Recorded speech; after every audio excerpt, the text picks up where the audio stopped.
Coaching এ যাবি না? চল যাই একসাথে। বাবা তুমি যাও, আমি একটু পরে যাবো।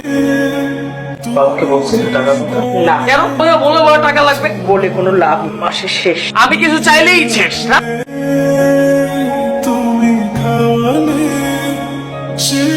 আমি একটু বাইরে যাচ্ছি, দেখি মোড়ের মুচির দোকানটা বসেছে। একটা নতুন জুতো কিনে নেব। কিনবো কয়েকদিন পরে কিনবো। আর কত স্যার, জুতোর মেয়া তো আরো 3 বছর আগে শেষ হয়ে গেছে স্যার। এবার একটা নতুন জুতা কিনবো। আই ওইটা আঙ্কেল না? উনি তোমার কে উনি? আই উনি তোমার বাবা না? উনি আমার বাবা কেন হবে? তুমি যখন আমাকে বলো যে তুমি আমাকে পছন্দ করো, কিন্তু তোমাকে বলার আগে আমি তোমার সম্পর্কে জেনে নিয়েছিলাম। তুমি আমার সামনে তোমার বাবাকে চিনলে না। যে ছেলে নিজের বাবার পরিচয় দিতে পারে না, সেই ছেলেকে আমি কিভাবে ভালোবাসবো? জোজোর কি হয়েছে তুমি জানো? ছেলেটা একা একা খুব কষ্ট পাচ্ছে। তুমি একটু জিজ্ঞেস করে জেনে নিও তো, এই বয়সী ছেলেদের তো ধরনের চাওয়া থাকে।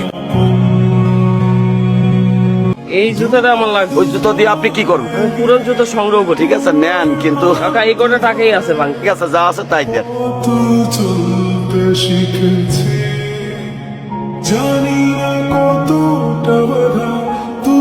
টাকার ব্যবস্থা হলো না, এতগুলো টাকা কোথা থেকে যে জোগাড় করুন কিছুই তো বুঝতে পারছি না।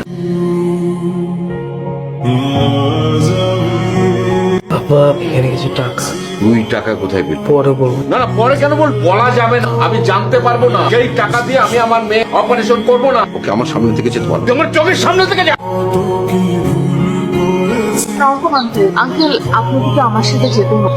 ওই ছেলের কাছে যেতে হবে। অযথা টাকা কোথায় পেলে আপনি জানবেন না। কি করেছো? কিছু করেনি, আপনি তো আমার সাথে আসুন।